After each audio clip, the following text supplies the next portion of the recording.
Welcome to ప్రజాక్షేత్రం. తెలంగాణలో కాంగ్రెస్ ప్రభుత్వం ఏర్పడిన 2 నెలలకే సీఎం రేవంత్ రెడ్డి గారికి ముందు పెద్ద సమస్య వచ్చి పడింది. ఎన్నికల్లో కాంగ్రెస్ని గెలిపించిన రేవంత్ రెడ్డి గారు అధికారంలోకి వచ్చాక తన మార్కు దూకుడుతో ప్రభుత్వాన్ని నడిపిస్తున్నారు.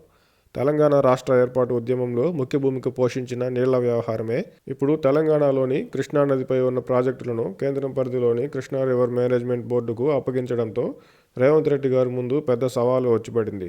ఈ సమస్య నుంచి బయటపడడానికి బీఆర్ఎస్పై నెపం వేసే క్రమంలో గతంలోనే బీఆర్ఎస్ ప్రభుత్వం ప్రాజెక్టుల అప్పగింతకు ఒప్పుకుందని ఒకసారి, విభజన చట్టంలోనే ప్రాజెక్టులను అప్పగించాలని ఉందని మరోసారి చెప్తూ రేవంత్ రెడ్డి గారు మల్లగుల్లాలు పడుతున్నారు.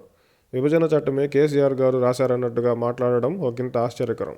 విభజన చట్టం రూపకల్పన కేసీఆర్ గారికి ఆపాదిస్తే మరి కాంగ్రెస్ చేసిందేమీ లేదన్నట్టు అవుతుంది కదా.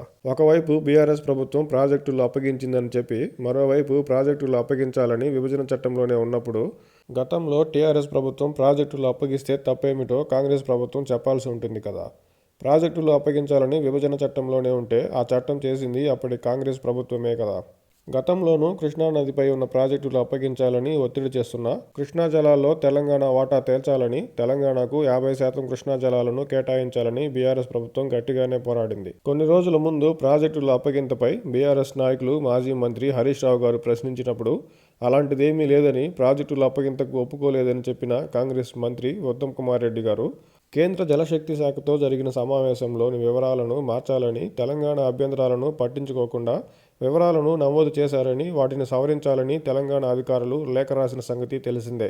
అయితే తాజాగా రేవంత్ రెడ్డి గారు ప్రాజెక్టుల అప్పగింతపై మాట్లాడిన మాటలతో ఇప్పటివరకు కాంగ్రెస్ మంత్రులు చెప్పిందంతా అబద్ధాలే అన్నట్టు తేలిపోయింది. ఇప్పుడే మొదలైన కృష్ణా ప్రాజెక్టుల అప్పగింత చుట్టూ రాజకీయం రాబోయే రోజుల్లో ఎన్ని మలుపులు తిరుగుతుందో చూడాలి.